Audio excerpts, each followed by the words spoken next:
రేవంత్ రెడ్డి పాలనలో ప్రజాస్వామ్యం కూని అయిపోయింది. రేవంత్ రెడ్డి గారి మాటల్లోనే ప్రజాస్వామ్యం ఉంది.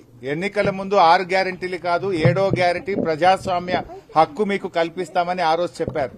కానీ ఈ రాష్ట్రంలో పరిస్థితి ఏంటంటే ప్రతిపక్షాలు కనీసం ధర్నాలకు వెళ్లొద్దు, రైతుల్ని పరామర్శించొద్దు, ప్రతిపక్షాలు ప్రశ్నించొద్దు, ప్రశ్నిస్తే మీకు అరెస్టులు, మీ మీద ఎంక్వైరీలు, విజిలెన్స్ ఎంక్వైరీ వేస్తాం, సిఐడి ఎంక్వైరీ వేస్తాం, కమిషన్లు వేస్తాం అని ప్రతిపక్షాల మీద ఎదురుదాడికి ప్రభుత్వం పాల్పడతా ఉంది. అంటే ఈ ప్రభుత్వ పనితీరు ఎట్లా ఉందంటే మొన్న అసెంబ్లీలో కాంగ్రెస్ ప్రభుత్వం చేసిన స్కాములు బయటపెడితే అసెంబ్లీ నుంచి మమ్మల్ని సస్పెండ్ చేశారు.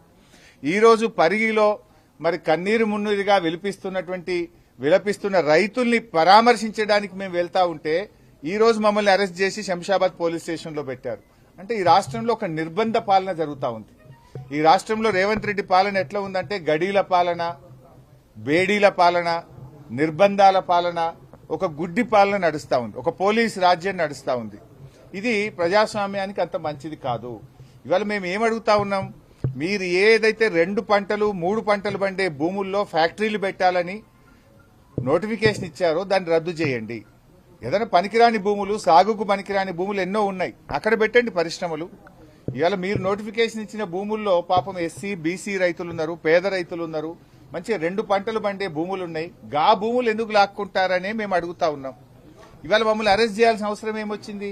మేము ప్రజాస్వామ్యబద్దంగా ఆ ఊరికి వెళ్లి ఆ రైతుల్ని ఓదార్చి రైతులకు భరోసా కల్పించడానికి, ధైర్యం చెప్పడానికి వెళ్తా ఉంటే ఇవాళ మమ్మల్ని అరెస్ట్ చేసి గొంతు నొక్కే ప్రయత్నం చేస్తున్నారు. ఇది ఎంతసేపు ప్రజాస్వామ్యం అనిపించుకోదు. నీ పాలనంతా కూడా బోగస్ మాటలు, బోగస్ గ్యారంటీలు, అన్ని అబద్దపు మాటలతో నువ్వు ఇవాళ కాలం వెళ్లబుచ్చుతా ఉన్నావు. ఏమంటుండ్రు రేవంత్ రెడ్డి? రాముడు రాక్షసుడు అని మాట్లాడుతూ రావణాసుడు అని. ఎవరు రావణాసుడు? నువ్వు కాదు, నీకు మించిన రావణాసుడు ఉన్నాడా? నువ్వు ప్రతిపక్షాల మీద ప్రజలను వేధిస్తూ పేదల ఇండ్లు కూలగొడుతూ రాక్షస ఆనందం పొందుతా ఉన్నావు, వికృతమైన పాలన అందిస్తా ఉన్నావు. ఈ రాష్ట్రంలో ప్రజాస్వామ్య విలువలు మంటగలిచిపోయినటువంటి పరిస్థితి ఉంది. ఒకనాడేమో పేదల హైడ్రా పెట్టి పేదల ఇండ్లు కూల్చే ప్రయత్నం చేసినావు, ఒకనాడేమో మూసి అంటావు, అపార్ట్మెంట్లు కూలుస్తా అంటావు, ఒకనాడేమో ఆ మార్కెట్ యార్డ్ భూములు తీసుకుంటా కంపెనీలకు ఇస్తా అంటావు. ఇవాళ పరిగిలో వ్యవసాయ భూములు లాక్కుంటా నా దోస్తులకో నా అనుయాయులకు కట్టబెడతా అని చెప్పి పరిగిలో రైతుల భూములు లాక్కుంటావు. ఎంతసేపు భూములే తప్ప నీ పాలన ఉందా? నీ 6 గ్యారెంటీలు ఏమైనాయి? 3 నెలలకే పిల్ల పుడతాడా అని మాట్లాడుతుండ్రు రేవంత్ రెడ్డి. అందరికీ తెలుసు లోకంలో 9 నెలలకు పిల్లలు పుడతారని. కానీ నువ్వే చెప్పినావు 100 రోజుల్లో 6 గ్యారెంటీలు అమలవుతాయి అన్నావు. అయినాయా అమలు? 6 గ్యారెంటీలు 100 రోజుల్లో చేస్తాను, 900 రోజులైంది, ఏమైంది అని ప్రతిపక్షంగా మేము అడుగుతా ఉన్నాం. ఇలా అవ్వాతాతల దగ్గరికి పోయి రాక్షసుడు ఎవడు అంటే రేవంత్ రెడ్డి అని చెప్తారు. ఇవాళ రైతన్నల దగ్గరికి పోయి రాక్షస పాలన ఏది అంటే రేవంత్ పాలన అంటారు. దిల్సుఖ్ నగర్ లోనో అశోక్ నగర్ సెంట్రల్ లైబ్రరీలోకి వెళ్లి నిరుద్యోగ యువకుల్ని అడిగితే రాక్షస పాలన ఎవరిది అంటే రేవంత్ రెడ్డిది అని చెప్తారు. ఇవాళ ఎవరిని కదిలిచ్చినా ఈ రాష్ట్రంలో అందరినీ బాధల్లో పెట్టినావు. నువ్వు మోసం చేయండి ఎవరినుందా? ఈ పోలీసులను కూడా మోసం చేసినావు. పోలీసులకు ఇచ్చే సరెండర్ లీవ్లు ఇవ్వలేదు, పోలీసులకు ఇచ్చే టీఏ బిల్లులు ఇవ్వలేదు, పోలీస్ స్టేషన్ కి ఇచ్చే స్టేషన్ అలవెన్స్ బంద్ అయిపోయింది, పోలీసుల బండ్లలో డీజిల్ కు కూడా పైసలు ఇస్తలేవు నువ్వు. కేసీఆర్ గారు ఉన్నప్పుడు బరాబర్ ప్రతి స్టేషన్ కు నెలకు 75,000 వచ్చినాయి. 3 నెలలకు సరెండర్ లీవ్ వచ్చింది, నెల టీఏ బిల్లులు వచ్చినాయి. నువ్వు పోలీసులు కూడా మోసం చేసినావు. నువ్వు మోసం రైతులకు మోసం, నిరుద్యోగులకు మోసం, విద్యార్థులకు మోసం, ఉద్యోగులకు మోసం, ఇవాళ మహిళలకు మోసం.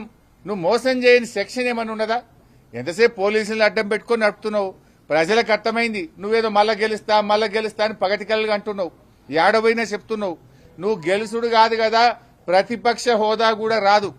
ఈ రాష్ట్రంలో అసెంబ్లీ ఎన్నికలు ఎప్పుడు జరిగినా కాంగ్రెస్ కు వచ్చేది సింగిల్ డిజిటే వస్తుంది బిడ్డ. నువ్వు మళ్ళా గెలిచేది అయిపోయింది నీ పని. రేవంత్ రెడ్డి అంటే గాన్ కేస్. మేము ఇలా వస్తుంటే రోడ్ల మీద బస్సుల్లో నుంచి ఆటో డ్రైవర్లు, మోటార్ సైకిల్ మీద పోయేటోళ్ళు అన్న మళ్ళా కేసీఆర్ రావాలని ప్రజలే స్వచ్ఛందంగా చెప్తున్నటువంటి పరిస్థితి ఉంది. నువ్వు మళ్ళొస్తా అనేది పగటి కళ, మర్చిపోయిగా. నువ్వు మళ్ళొచ్చేది లేదు. ఎట్టి పరిస్థితుల్లో రామరాజ్యం వస్తుంది, కేసీఆర్ రాజ్యం వస్తుంది.